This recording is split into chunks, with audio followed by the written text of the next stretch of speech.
Hello friends, welcome back to our channel. Friends, ఈ వీడియోలో మనం ఈరోజు అన్ని న్యూస్ పేపర్లో వచ్చినటువంటి ఇంపార్టెంట్ ఎడ్యుకేషన్ అప్డేట్స్తో పాటు ఈరోజు చాలా ముఖ్యమైనటువంటి కరెంట్ అఫైర్స్ అయితే రావడం జరిగింది. సో వాటన్నిటి గురించి వన్ బై వన్ ఈ వీడియోలో అయితే చూద్దాం. సో వీడియో చూస్తున్న ప్రతి ఒక్కరు వీడియోని ఖచ్చితంగా లైక్ చేయండి. డైలీ 1 to 2 hours వర్క్ చేసి సో దాదాపుగా 8 న్యూస్ పేపర్ చదివి ఇన్ఫర్మేషన్ మీకు అందించడం జరుగుతుంది. చాలామంది చూస్తున్నారు కానీ లైక్ చేయట్లేదు. ఖచ్చితంగా లైక్ చేయండి. ఈ వీడియోకి అయితే నేను 1000 లైక్స్ ఎక్స్పెక్ట్ చేస్తున్నాను. సో ఇది ఎవరికైతే యూజ్ ఉంటుందో వారికి షేర్ చేయండి. అదేవిధంగా సబ్స్క్రైబ్ చేసుకొని చూడండి. రెగ్యులర్గా మీకు జాబ్ అప్డేట్స్ అంతాయి. మన ఛానల్కి సంబంధించినటువంటి టెలిగ్రామ్ గ్రూప్లో కూడా జాయిన్ కాండి. సో దాంట్లో కూడా రెగ్యులర్గా జాబ్ అప్డేట్ షేర్ చేస్తున్నాను. మీకు చాలా యూజ్ ఉంటుంది. ఆ గ్రూప్లో కంపల్సరీ జాయిన్ కాండి. ఫ్రెండ్స్, మన ఛానల్ ద్వారా తెలంగాణ కల్చర్ కావచ్చు, అదేవిధంగా ప్రభుత్వ పథకాలకు సంబంధించినటువంటి 2 గ్రాండ్ టెస్ట్ అయితే మన యాప్లోకి తీసుకురావడం జరిగింది. టాప్ 100 బిట్స్కి సంబంధించినటువంటి గ్రాండ్ టెస్ట్ ప్రజెంట్ మన యాప్లో ఉన్నాయి. జస్ట్ మీరు 30 రూపీస్ చెల్లించి దీనికి సంబంధించిన టెస్ట్ను మీరు ఆన్లైన్లో రాసుకోవచ్చు. పీడిఎఫ్ కూడా డౌన్లోడ్ చేసుకోవచ్చు. దానికి సంబంధించిన డిస్క్రిప్షన్ కూడా మేము ప్రతి క్వశ్చన్కి సంబంధించి అయితే అక్కడ ఇవ్వడం జరిగింది.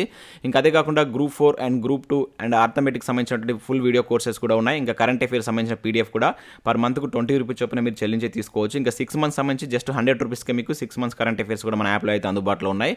ఇంకా టెస్ట్ సిరీస్ కనుక చూసినట్లయితే ఇండియన్ పాలిటీ కావచ్చు, అదేవిధంగా తెలంగాణ చరిత్ర, తెలంగాణ ఉద్యమ చరిత్ర అండ్ జనరల్ సైన్స్కి సంబంధించిన టెస్ట్ సిరీస్ కూడా ఉన్నాయి. అక్కడ శాంపిల్ టెస్ట్లు ఉంటాయి. ఒకసారి చూసిన తర్వాత మీకు నచ్చితే దానికి సంబంధించిన కోర్స్ అయితే తీసుకోండి. ఫ్రెండ్స్, ఈరోజు న్యూస్ పేపర్లో వచ్చినటువంటి అప్డేట్స్ కనుక చూసినట్లయితే మనకు ఫస్ట్ అప్డేట్ వచ్చేసి తుది ఫలితాలు వెల్లడి జూన్లో అంటూ మనం ఈనాడు న్యూస్ పేపర్లో ఒక అప్డేట్ అయితే చూడవచ్చు. తెలంగాణ పోలీస్ నియామక మండలి కసరత్తు అని చెప్పేసి ఇక్కడ మనకు పోలీస్ జాబ్ సంబంధించిన రిజల్ట్స్ అప్డేట్ అయితే రావడం జరిగింది. సో ఇక్కడ చూసినట్లయితే మనకు ఎస్ఐ కానిస్టేబుల్ స్థాయి పోలీస్ నియామకాలకు సంబంధించినటువంటి తుది రాత పరీక్షల ప్రక్రియ చివరి దశకు చేరుకోవడంతో తుది ఫలితాల వెల్లడి దిశగా తెలంగాణ పోలీస్ నియామక మండలి TSPSC కసరత్తు ప్రారంభించింది. సో ఎంపికైనటువంటి అభ్యర్థుల జాబితాను జూన్లో వెలువరించేందుకు సన్నాహాలు చేస్తుందంటే ఇక్కడ చూడవచ్చు. సో ప్రణాళిక ప్రకారం జరిగితే జూన్ మొదటి వారంలో తుది ఫలితాలు వెలువడనున్నాయి. సో అనంతరం అభ్యంతరాల నమోదుకు అవకాశం ఇస్తారు. గత నెల 12న ప్రారంభమైనటువంటి తుది రాత పరీక్షలు ఈ నెల 30తో ముగియనున్నాయి. సో ఈ క్రమంలో ఇప్పటికే పూర్తయినటువంటి పరీక్షల యొక్క పత్రాల యొక్క మూల్యాంకనానికి చర్యలు తీసుకుంటున్నారు. సో లక్షల్లో ఈ పత్రాలను మూల్యాంకనం చేయవలసి ఉండడంతో అందుకు మే నెల అంతా సమయం పడుతుందని చెప్పేసి భావిస్తున్నారు. ప్రస్తుతం అటు TSPSC కావచ్చు, ఇటు 10వ తరగతి పరీక్షల నిర్వహణలో అక్రమాలు బహిర్గతం కావడంతో ఎలాంటి ఆరోపణలకు తావివ్వకూడదని చెప్పేసి TSPSC ఉన్నతాధికారులు భావిస్తున్నారు. కొంత సమయం ఎక్కువైనా సరే పక్కాగా మూల్యాంకనం చేయించేందుకు సిద్ధమవుతున్నారు. సో ఎంపికైనటువంటి అభ్యర్థుల యొక్క విద్యార్హతలకు సంబంధించి ధృవీకరణ పత్రాలను జూన్లో పరిశీలించనున్నారు. సో ఈ క్రమంలో జిల్లా కేంద్రాల్లో దరఖాస్తు పరిశీలన వేదికలను ఏర్పాటు చేయాలని చెప్పేసి భావిస్తున్నారంటే ఇక్కడ చూడవచ్చు. సో ఈసారి తుదిరాత పరీక్షల్లో ఎంపికైనటువంటి అభ్యర్థుల యొక్క ధృవీకరణ పత్రాలు మాత్రమే పరిశీలించాలని క్రితంసారి నిర్ణయించారు. సో ఈసారి అలాగే చేయనుండడంతో కొంత సమయం కూడా ఆదా అవుతుందంటున్నారు. సో దరఖాస్తుల పరిశీలన అనంతరం వారి యొక్క నేర చరిత్ర గురించి ఆరా తీయనున్నారు. సో ఈ ప్రక్రియలన్నీ పూర్తయ్యాకే మనకు ఎంపిక జాబితాను రిలీజ్ చేస్తారని చెప్పేసి ఇక్కడ ఒక అప్డేట్ మనకు పోలీసు ఉద్యోగాలకు సంబంధించినటువంటి రిజల్ట్స్ అప్డేట్కి సంబంధించి ఇక్కడ మనం ఈనాడు న్యూస్ పేపర్లో ఒక అప్డేట్ అయితే చూడవచ్చు. సో నెక్స్ట్ చూసినట్లయితే ఏడాదంతా పరీక్షలే అంటూ నమస్తే తెలంగాణలో ఒక అప్డేట్ ఇక్కడ మనం చూడవచ్చు. సో మేలో TSPSC పరీక్షలు, ఇతర సెట్లు, అదేవిధంగా జూన్లో గ్రూప్ 1 ప్రిలిమినరీ ఎగ్జామ్స్, జూలైలో గ్రూప్ 4, ఆగస్టులో గ్రూప్ 2, త్వరలో గ్రూప్ 3 పరీక్ష తేదీలు ఖరారు. సో కొత్త ప్రశ్న పత్రాలతోనే ఆన్లైన్ టెస్టులు. సో జాబ్ కొట్టాలన్న పట్టుదలతో ఉద్యోగార్థులు ఏకాగ్రతను దెబ్బతీసే పనిలో ప్రతిపక్షాలంటే ఇక్కడ ఒక అప్డేట్ మనకు ఈనాడు న్యూస్ పేపర్లో రావడం జరిగింది. సో ఇక్కడ ఇన్ఫర్మేషన్ కనుక చూసినట్లయితే తెలంగాణలో పరీక్షల మేళ నడుస్తున్నది. సో రాష్ట్రంలో 80,000 ప్రభుత్వ ఉద్యోగాల భర్తీ ప్రక్రియ కొనసాగుతుందని చెప్పేసి ఇక్కడ చూడవచ్చు. So Telangana state public service commission TSPSC ఇప్పటి వరకు 17,285 ఉద్యోగాలకు 26 నోటిఫికేషన్లు అయితే ఇచ్చింది. సో 7 నోటిఫికేషన్లకు పరీక్షలు నిర్వహించింది. సో TSPSCలో కంప్యూటర్ హ్యాకింగ్ కావచ్చు, ప్రశ్నపత్రాల లీకేజ్ వ్యవహారంతో పరీక్షలకు తాత్కాలిక బ్రేక్ పడింది. అయితే మార్చి, ఏప్రిల్ నెలల్లో నిర్వహించవలసినటువంటి పరీక్షలను కమిషన్ వాయిదా వేసింది. సో గతంలో నిర్వహించినటువంటి గ్రూప్ 1 ప్రిలిమినరీ పరీక్షతో పాటు అసిస్టెంట్ ఎగ్జిక్యూటివ్ ఇంజనీర్ AEE కావచ్చు, అదేవిధంగా so divisional account officer DAO కావచ్చు, అసిస్టెంట్ ఇంజనీర్ AE పరీక్షలను రద్దు చేసింది. అయితే ఆయా పరీక్షలను మళ్ళీ నిర్వహించున్నది. సో వీటిలో కొన్నిటికి ఇప్పటికే తేదీలను ప్రకటించింది. మరో 2-3 పరీక్షల తేదీలను ఈ వారంలో ప్రకటించేటువంటి అవకాశం ఉన్నట్లుగా ఇక్కడ ఇచ్చారు. మనకు ముఖ్యంగా DAO ఎగ్జామ్ గురించి చాలా మంది అయితే వెయిట్ చేస్తున్నారు. సో ఈ వీక్లో వాటికి సంబంధించిన డేట్స్ వచ్చేటువంటి అవకాశం అయితే కనిపిస్తున్నట్లుగా ఇక్కడైతే మనం చూడవచ్చు. సో మే నుంచి వరుసగా అయితే మనకు ఎగ్జామ్ కండక్ట్ చేయబోతున్నారు. సో వాటికి సంబంధించి ఇక్కడ మనకు ఆ ఎగ్జామ్స్ ఏంటని కూడా ఇక్కడ ఇచ్చారు. సో TSPSC ప్రకటించినటువంటి వివిధ పరీక్షా తేదీలు అంటూ చూడవచ్చు. సో మనకు మే 8న మనకు అసిస్టెంట్ ఎగ్జిక్యూటివ్ కావచ్చు, మే 9న అసిస్టెంట్ ఎగ్జిక్యూటివ్ ఇంజనీర్ అగ్రికల్చర్ సంబంధించి. సో ఈ విధంగా మనకు లాస్ట్కు ఆగస్టు 29, 30 మనకు గ్రూప్ 2 వరకు అయితే ఇవ్వడం జరిగింది. సో ఇక్కడ మనం అర్థం చేసుకోవాల్సింది ఏంటంటే గ్రూప్ 2 కావచ్చు అండ్ అదేవిధంగా గ్రూప్ 4 సంబంధించినటువంటి ఎగ్జామ్స్ అనేవి మనకు అవే డేట్లో అయితే ఉండబోతున్నట్లు ఇక్కడ TSPSC అయితే చెప్పింది. సో ఆల్రెడీ మనం గతంలో కూడా అనుకున్నాం 100% మనకు ఆ తేదీలనే ఖరారు చేసేటువంటి అవకాశం ఉన్నట్లుగా అయితే మనం చెప్పడం జరిగింది. సో మీరు వాటిని బేస్ చేసుకుని ప్రిపేర్ కాండి. సో 100% మనకు మనకు అంతకుముందు టీఎస్పీఎస్సీ ఇచ్చినటువంటి డేట్లోనే ఎగ్జామ్ జరిగేటువంటి అవకాశం అయితే ఉంది. ముఖ్యంగా గ్రూప్ 2 కావచ్చు, అదేవిధంగా గ్రూప్ 4, ఇంకా గ్రూప్ 3కి సంబంధించి తేదీలను త్వరలో ప్రకటిస్తామని చెప్పేసి ఈరోజు మనకు ఇక్కడ నమస్తే తెలంగాణలో కూడా ఇవ్వడం జరిగింది. ఇక్కడ చూసినట్లయితే కొత్త నిపుణులు కొత్త ప్రశ్నలు అని చెప్పేసి కూడా ఇక్కడ ఇచ్చారు. టీఎస్పీఎస్సీ కంప్యూటర్ హ్యాకింగ్ ప్రశ్నపత్రాల లీకేజీ ఘటన నేపథ్యంలో కమిషన్ కీలక నిర్ణయం తీసుకుంది. మే నుంచి నిర్వహించబోయేటువంటి ప్రతి పరీక్షకు కొత్తగా ప్రశ్నలు సిద్ధం చేయనున్నది. సాధారణంగా ప్రశ్నల ఎంపికకు కొంతమంది సబ్జెక్ట్ నిపుణులు ఉంటారు. ఎవరెవరు పనిచేస్తున్నారు, ఎంతమంది పనిచేస్తున్నారు, ఎక్కడెక్కడ పనిచేస్తున్నారు వంటివి చాలా గోప్యంగా ఉంచుతారు. సబ్జెక్ట్ నిపుణులు సైతం ఒకరికొకరు సంబంధం లేకుండా ఎవరు చేస్తున్నారు అనేటువంటి కూడా వాళ్ళకి తెలియకుండా అయితే ఉంటుందని చెప్పేసి ఇక్కడ ఇచ్చారు. అయితే ముందస్తు జాగ్రత్త చర్యల్లో భాగంగా ప్రశ్నపత్రాలన్నింటినీ మార్చివేయాలని చెప్పేసి నిర్ణయించినటువంటి టీఎస్పీఎస్సీ సబ్జెక్టు నిపుణులను సైతం మార్చాలని భావిస్తుంది. ఇప్పటికే ఆ దిశగా చర్యలు చేపట్టిందంటూ కూడా మనకి నమస్తే తెలంగాణలో దీనికి సంబంధించిన అప్డేట్ అయితే చూడవచ్చు. నెక్స్ట్ చూసినట్టయితే మనకి ఇక్కడ గురుకుల కులులకు నేడు నోటిఫికేషన్ అంటూ మనకు నమస్తే తెలంగాణలో మరొక అప్డేట్ చూడవచ్చు. ఇక్కడ చూసినట్లయితే డిఎల్ కావచ్చు, జేఎల్ ఇతర పోస్టుల భర్తీ మే 17 వరకు దరఖాస్తుల స్వీకరణ, 2876 లెక్చరర్ పోస్టులు, ఫిజికల్ డైరెక్టర్ అదేవిధంగా లైబ్రేరియన్ పోస్టులు ఖాళీలు వచ్చేసి 159. ఆగస్టులో పరీక్ష నిర్వహణకు ట్రిప్ ప్రణాళిక అని చెప్పేసి ఇక్కడ ఇచ్చారు. మనకి గురుకుల ఎగ్జామ్స్ కూడా ఆగస్టులో నిర్వహించేటువంటి ధోరణిలో ఉన్నట్లు ఇక్కడైతే ఒక అప్డేట్ అయితే మనకు రావడం జరిగింది. ఇక్కడ చూసినట్లయితే రాష్ట్ర ప్రభుత్వం ఎస్సీ, ఎస్టీ, బీసీ, మైనార్టీ గురుకులాల్లో ఉద్యోగాల భర్తీకి చర్యలు చేపట్టనుంది.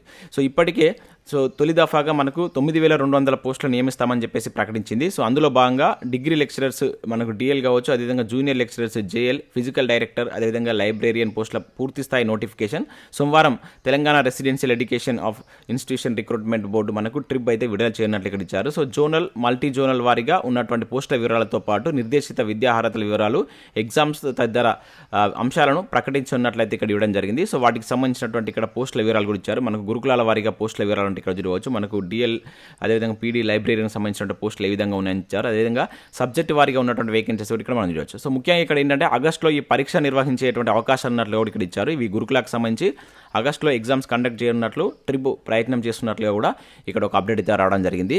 ఇది మనకు నమస్తే తెలంగాణలో వచ్చినటువంటి అప్డేట్. ఇక నెక్స్ట్ చూసినట్లయితే ఆచార్యులు లేరు అంటూ ఇక్కడ ఒక అప్డేట్ మనం చూడవచ్చు ఈనాడు న్యూస్ పేపర్లో. విశ్వవిద్యాలయాల్లో సగటున 73% బోధన సిబ్బంది ఖాళీలు.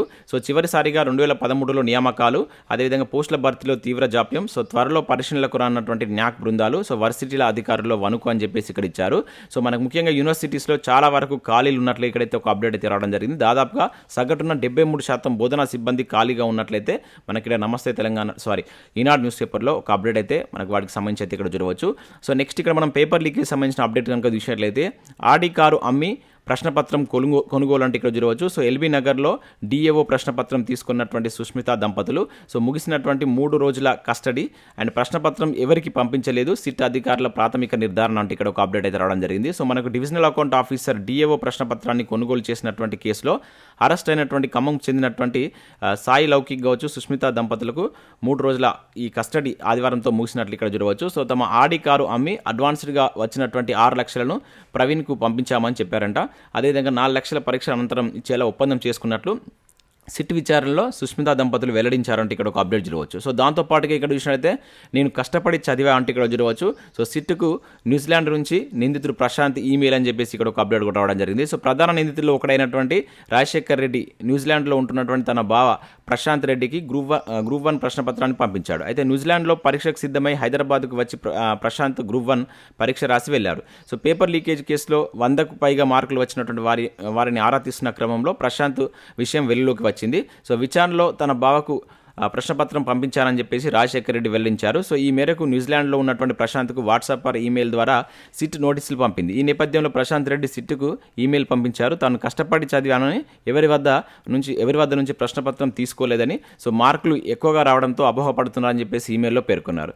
షమీమ్ కంప్యూటర్ను ఎనీ డెస్క్ యాప్ ద్వారా న్యూజిలాండ్ నుంచి యాక్సెస్ చేసినటువంటి ప్రశాంత్ దానిని డౌన్లోడ్ చేసుకొని పరీక్షకు సిద్ధమైనట్టు సిట్ విచారణలో వెల్లడైనటువంటి విషయం తెలిసిందే అంటే ఇక్కడ మనం పేపర్ లీక్కి సంబంధించిన అప్డేట్ అయితే చూడవచ్చు. నెక్స్ట్ అప్డేట్ కనుక చూసినట్లయితే TSPSC చైర్మన్ కార్యదర్శికి ఈడీ నోటీసులు అంటూ ఆంధ్రప్రభలో ఒక అప్డేట్ ఇక్కడ మనం చూడవచ్చు. సో ముగ్గురు సభ్యులకు కూడా సో నేడు రేపు ప్రవీణ్ రాజశేఖర్ రెడ్డిల విచారణ, అదేవిధంగా చెంచల్గూడ జైల్లోనే విచారించనున్నటువంటి ఈడీ ప్రకంపనలు సృష్టిస్తున్నటువంటి పేపర్ లీక్ కేసు అని చెప్పేసి ఇక్కడ ఒక అప్డేట్ రావడం జరిగింది.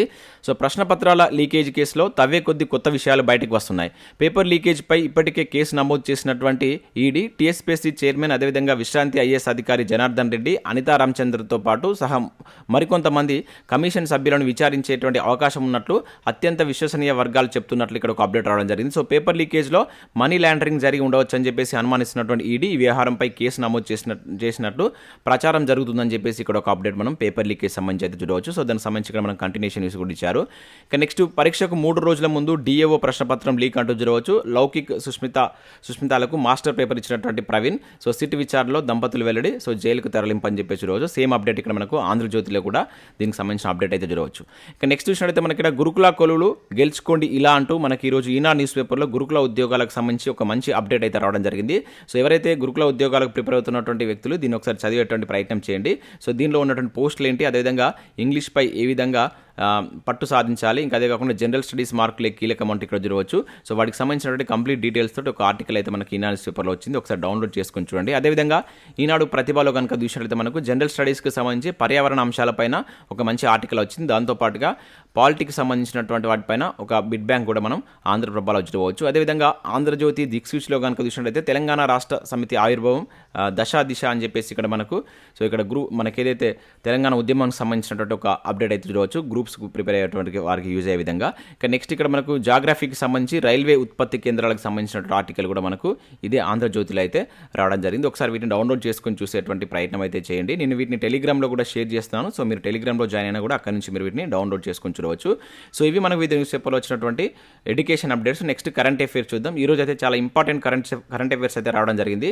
సో ఎక్కడ మీరు స్కిప్ చేయకుండా చూడండి, ఖచ్చితంగా లైక్ చేయండి. ఒకటే వీడియోలో మీకు ఎడ్యుకేషన్ అప్డేట్స్ అదేవిధంగా కరెంట్ అఫైర్స్ కలిపి అందించడం జరుగుతుంది. కంపల్సరీ లైక్ చేసి మీ మిత్రులకైతే షేర్ చేయండి. సో ఇక్కడ మనం ఫస్ట్ కరెంట్ అఫైర్ కనుక చూసినట్లయితే మిస్ ఇండియా కిరీటం రాజస్థానీ అమ్మాయికి అంటూ ఇక్కడ ఒక ఇంపార్టెంట్ కరెంట్ అఫైర్ చూడవచ్చు. కిరీటం గెలుచుకున్నటువంటి నందిని గుప్తా, సో ఫస్ట్ రన్నర్గా ఢిల్లీకి చెందినటువంటి శ్రేయా పుంజా అని చెప్పేసి ఇక్కడ ఒక అప్డేట్ అయితే రావడం జరిగింది. చాలా ఇంపార్టెంట్ కరెంట్ అఫైర్ ఇది. సో మిస్ ఇండియా 2023 కిరీటాన్ని రాజస్థాన్లోని కోటా నగరానికి చెందినటువంటి 19 ఏళ్ల నందిని గుప్తాకు వరించింది. సో మణిపూర్ రాజధాని ఇంఫాల్లో శనివారం జరిగినటువంటి 59వ Femina Miss India grand final event ఇందుకు వేదికగా అయితే నిలిచింది.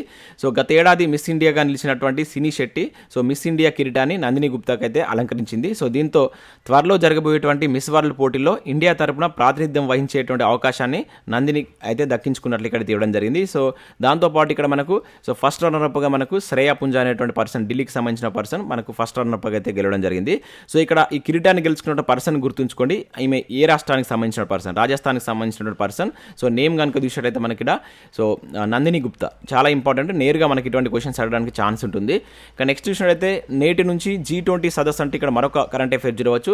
4 రోజుల పాటు సమావేశాలు అంటే ఇక్కడ ఇచ్చారు. సో G20 సమావేశాల్లో భాగంగా సోమవారం నుంచి 4 రోజుల పాటు హైదరాబాద్లో మనకు digital economic working group meeting అయితే జరగబోతున్నది. చాలా ఇంపార్టెంట్, ఇక్కడ ఇది గుర్తుంచుకోండి. డిజిటల్ ఎకానమీ వర్కింగ్ గ్రూప్ సమావేశం ఇటీవల G20లో భాగంగా ఎక్కడ జరిగిందని చెప్పేసి అడగడానికి ఛాన్స్ ఉంటుంది. హైదరాబాద్ వేదికగా అయితే సో ఈ రోజు నుంచి 4 రోజుల పాటు అయితే జరగనున్నట్లు ఇక్కడ దానికి సంబంధించిన అప్డేట్ అయితే రావడం జరిగింది. సో ఇటువంటి మనకు నేరుగా అడుగుతాడు. సో ఈ మీటింగ్స్ ఎక్కడ జరుగుతున్నాయి అనేది ఒక దగ్గర మీరు రాసుకోండి G20కి సంబంధించి. సో డైరెక్ట్గా అడగడానికి ఛాన్స్ ఉంటుంది, లేదంటే ఒకటే క్వశ్చన్లో ఒక 3-4 పాయింట్స్ వేసి మనం ఒక అప్లికేషన్ మెథడ్లో కూడా క్వశ్చన్ అడగడానికి అయితే ఛాన్స్ ఉంటుంది. అవన్నింటినీ ఒక దగ్గర రాసుకొని ప్రిపేర్ అయ్యేటువంటి ప్రయత్నం చేయండి. ఇక నెక్స్ట్ చూసినట్లయితే భారత్కు అతిపెద్ద వాణిజ్య భాగస్వామిగా అమెరికా అంటే ఇక్కడ ఒక ఇంపార్టెంట్ కరెంట్ అఫైర్ అయితే చూడవచ్చు. సో ఇక్కడ చూసినట్టు మనకు గడిచిన ఆర్థిక సంవత్సరంలో 2022-23లో సో భారత్కు అమెరికా అతిపెద్ద వాణిజ్య భాగస్వామిగా అయితే నిలిచింది. చాలా ఇంపార్టెంట్.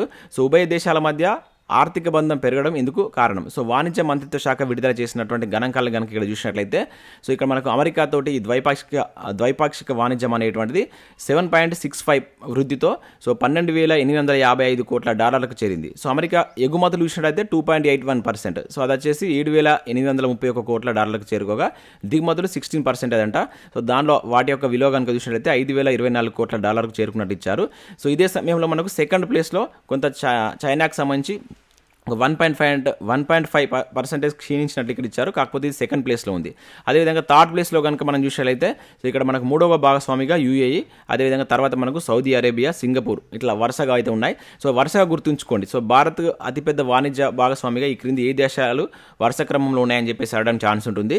అమెరికా ఫస్ట్, తర్వాత చైనా, తర్వాత యూఏఈ, దాని తర్వాత సౌదీ అరేబియా, నెక్స్ట్ సింగపూర్. ఇట్లా 5ని గుర్తుంచుకోండి. మనకు ప్రీవియస్లో ఇక్కడ నుంచి క్వశ్చన్ కూడా రావడం జరిగింది, చాలా ఇంపార్టెంట్. ఇక నెక్స్ట్ అప్డేట్ కనుక చూసినట్లయితే వజ్రంలో వజ్రం అంటే ఇక్కడ ఒక అప్డేట్ మనం చూడవచ్చు. సూరత్ కంపెనీకి అరుదైనటువంటి వజ్రం లభ్యం అని చెప్పేసి ఇక్కడ చూడవచ్చు. సో వజ్రాన్ని చూస్తేనే కళ్ళు చెదురుతాయి, దగదలాడుతూ చూపర్ని కట్టిపడేస్తుంది. అలాంటిది వజ్రంలో వజ్రం ఉంటే ఇంకా వేరే చెప్పాలా, సో కళ్ళు కూడా తిప్పుకోలేము అంటూ ఇక్కడ ఒక అప్డేట్ చూడవచ్చు. సో అలాంటి అరుదైనటువంటి వజ్రం గుజరాత్లో సూరత్లో ఉన్నటువంటి వీడి గ్లోబల్ అనేటువంటి వజ్రాల వ్యాపారికి లభించింది. సో ఆ వజ్రం లోపల ఉన్నటువంటి వజ్రం కూడా లోపల అటు ఇటు ఎంచక్కా కదులుతుందని కంపెనీ వెల్లడించింది. సో 0.329 క్యారెట్ల ఈ వజ్రానికి బీటింగ్ హార్ట్ అని చెప్పేసి పేరు పెట్టారంట. సో వజ్రాల గనుల తవ్వకాల్లో గత ఏడాది అక్టోబర్లో ఈ వజ్రం అయితే లభించింది. సో అరుదైనటువంటి వజ్రం కావడంతో కేంద్ర ప్రభుత్వం ఏర్పాటు చేసినటువంటి the gem and jewellery export promotional council దానిపై మరింత అధ్యయనం చేసిందంటే ఇక్కడ ఒక అప్డేట్ అయితే మనం చూడవచ్చు. సో ఇది ఎక్కడ లభించింది, సో దీనికి ఏం పేరు పెట్టారనేది గుర్తుంచుకోండి. ఇటువంటి కూడా మనకు నేరుగా క్వశ్చన్ అడగడానికి అయితే ఛాన్స్ ఉంటుంది. ఇక నెక్స్ట్ విషయంలో రంజీ విజేతకు 5 కోట్లు అంటే ఇక్కడ ఒక ఇంపార్టెంట్ కరెంట్ అఫైర్ అయితే చూడవచ్చు. సో దేశవాళీ క్రికెట్ టోర్నమెంట్లకు నగదు బహుమతిని బీసీసీఐ భారీగా పెంచింది. సో ఈ ఏడాది నుంచి రంజీ ట్రోఫీ విజేతగా నిలిచేటువంటి జట్టుకు 5 కోట్లు అందుకోనుందంటూ ఇక్కడ చూడవచ్చు. సో రన్నప్కు 3 కోట్లు, సెమీస్లో ఓడినటువంటి జట్టుకు ₹1 కోటి లభిస్తాయి. సో ఇప్పటిదాకా మనకు అంతకుముందు రంజీ ఛాంపియన్కు 2 కోట్లే ఇచ్చేవారు. సో ఇరానీ ట్రోఫీకి 50 లక్షలు, రన్నరప్కు 25 లక్షలు దక్కుతున్నాయి. సో గత ప్రైజ్ మనీతో పోలిస్తే ఇది రెట్టింపు అని చెప్పేసి ఇక్కడ మనం ఒక అప్డేట్ అయితే చూడవచ్చు. సో రంజీ ట్రోఫీకి అయితే మనకి 5 కోట్ల బహుమతిని అయితే పెంచడం జరిగింది. అంతకుముందు 3 కోట్లు ఉండేది, ఇప్పుడు 5 కోట్లు అయితే చేశారు. ఇది గుర్తుంచుకోండి. దాంతోపాటు ఇక్కడ దులీప్ ట్రోఫీ కావచ్చు, విజయ్ హజారే విజేతకు 1 కోటి, రన్నరప్కు 50 లక్షలు ఇస్తున్నారు. అదేవిధంగా దేవదార్ ట్రోఫీ గెలిచినటువంటి జట్టుకు 40 లక్షలు, సో రెండో స్థానంలో నిలిచినటువంటి జట్టుకు 20 లక్షలు ఇస్తున్నారు. అదేవిధంగా ముస్తక్ అలీ ట్రోఫీ విజేతకు సో 80 లక్షలు, రన్నరప్గా ఉన్న వాళ్ళకి 25 లక్షలు ఇస్తున్నారు. అదేవిధంగా సీనియర్ మహిళల T20 ట్రోఫీ గెలుచుకున్న జట్టుకు 40 లక్షలు దక్కనున్నాయి. సో ఇది ప్రస్తుతం ప్రైజ్ మనీ కంటే ఎక్కువగా 8 రెట్లు ఎక్కువగా కావడం విశేషం అని చెప్పేసి ఇక్కడ చూడవచ్చు. సో గతంలో 6 లక్షలు మాత్రమే లభించేవి. సో రన్నరప్కు 20 లక్షలు దక్కనున్నట్లు ఇక్కడ ఒక అప్డేట్ అయితే చూడవచ్చు. చాలా ట్రోఫీకి సంబంధించినటువంటి ఈ ప్రైజ్ మనీ అయితే పెంచడం జరిగింది. దీనిలో మనకు అత్యధికంగా ఈ రంజీ విజేతకు 5 కోట్ల బహుమతి అయితే ఉన్నట్లు ఇక్కడ గుర్తుంచుకోవాల్సి అయితే ఉంటుంది. సో ఇక్కడ చూసినట్లయితే ఇవన్నీ మనకు క్రికెట్కి సంబంధించిన ట్రోఫీలు. ఇవి మన గతంలో ఈ విధంగా ముస్తక్ అలీ ట్రోఫీ ఈ క్రింది ఏ క్రీడకు సంబంధించి అని చెప్పేసి అడిగిన సందర్భాలు కూడా ఉన్నాయి. ఇవన్నీ మనకు క్రికెట్కి సంబంధించినటువంటి ట్రోఫీలు అన్నమాట. ఒకటే దగ్గర ఇచ్చారు కనుక దీని ఒకసారి స్క్రీన్ షాట్ తీసుకుని రాసుకున్నటువంటి ప్రయత్నం చేయండి, నేరుగా క్వశ్చన్ అడగడానికి ఛాన్స్ ఉంటుంది. ఇక నెక్స్ట్ విషయం అయితే నిర్మల్ జిల్లా బగబగా అంటే ఇక్కడ చూడవచ్చు. ఇక్కడ విషయం అయితే దస్తూరిబాద్లో 44.8 డిగ్రీల గరిష్ట ఉష్ణోగ్రత రానున్నటువంటి 3 రోజులు రాష్ట్రంలో తీవ్ర ఎండలే అని చెప్పేసి ఇక్కడ చూడవచ్చు. సో నిర్మల్ జిల్లాలో ఆదివారం ఎండలు మండిపోయాయి. సో ఈ జిల్లాలోని దస్తూరిబాద్ మండలంలో గరిష్టంగా 44.8 డిగ్రీల సెల్సియస్ ఉష్ణోగ్రత నమోదైంది. సో రాష్ట్రంలో ఈ ఏడాది నమోదైనటువంటి ఉష్ణోగ్రతల్లో ఇదే గరిష్టం అనమాట. చాలా ఇంపార్టెంట్. ఇది మనకు ఇప్పటి వరకు నమోదైనటువంటి వాటిలో అత్యధిక ఉష్ణోగ్రత మనకి ఎక్కడ నమోదైందంటే నిర్మల్ జిల్లాలో నమోదు కావడం జరిగింది. సో ఇది గుర్తుంచుకోండి, నేరుగా మనకు బిట్టడానికి ఛాన్స్ ఉంటుంది. కరెంట్ అఫైర్ ఇక్కడ చూసినట్లయితే మనకు 66 అడుగుల లోతు ఉన్నటువంటి ఈ మంచు కారిడార్ జపాన్లో ఉంది. సో ఇంత లోతుకు మంచు తొలిచి అక్కడ టటేయామా కురోబి ఆల్ఫైన్ మార్గం సిద్ధం చేసినట్లు ఇక్కడ చూడవచ్చు. సో శనివారం నుంచి ఈ మార్గంలో పర్యాటకులను అయితే అనుమతిస్తున్నారంట. సో ప్రకృతి రమణీయమైనటువంటి ఈ ప్రాంతాన్ని జపాన్ పైకప్పుగా పిలుస్తున్నారన్నమాట. సో గుర్తుంచుకోండి, దీన్ని జపాన్ పైకప్పుగా పిలుస్తున్నారు. దీనికి సంబంధించి పర్యాటకులను కూడా సో ఇక్కడ శనివారం నుంచి అనుమతిస్తున్నట్లు ఇక్కడ ఒక అప్డేట్ అయితే చూడవచ్చు. సో ఇది ఎక్కడ ఉందంటే మంచును తొలిచి ఆడొక మనకు ఏంటంటే బస్సెస్ వెళ్ళే విధంగా ఒక రోడ్డు మార్గం అయితే చేయడం జరిగింది. ఇది మనకు జపాన్లో ఉంది. దీన్ని జపాన్ పైకప్పుగా పిలుస్తున్నారు. సో గుర్తుంచుకోండి. సో నెక్స్ట్ కరెంట్ అఫైర్ కనుక విషయాలైతే ఇక్కడ విషయాలైతే మనకు కెనడాకు చెందినటువంటి జెన్ హువాన్ జౌ తీసిన ఫోటో ఇది. సో ఇది మనకు సోనీ వరల్డ్ ఫోటోగ్రఫీ అవార్డు 2023కు సంబంధించి ఓపెన్ కాంపిటీషన్లో మొదటి స్థానం పొందినటువంటి ఫోటో అన్నమాట. గుర్తుంచుకోండి, ఈ అవార్డు ఏంటిది, సో మొదటి స్థానం వచ్చినటువంటి ఫోటో ఏంటిది, అది ఏ దేశానికి సంబంధించి గుర్తుంచుకునే ప్రయత్నం చేయండి. సో ఇవి మనకు వివిధ న్యూస్ పేపర్లో వచ్చినటువంటి ముఖ్యమైనటువంటి కరెంట్ అఫైర్స్, అదేవిధంగా ఎడ్యుకేషన్ అప్డేట్స్. సో వీడియో నచ్చినట్లయితే లైక్ చేసి మీ మిత్రులకైతే షేర్ చేయండి. Thanks for watching. Thank you everyone.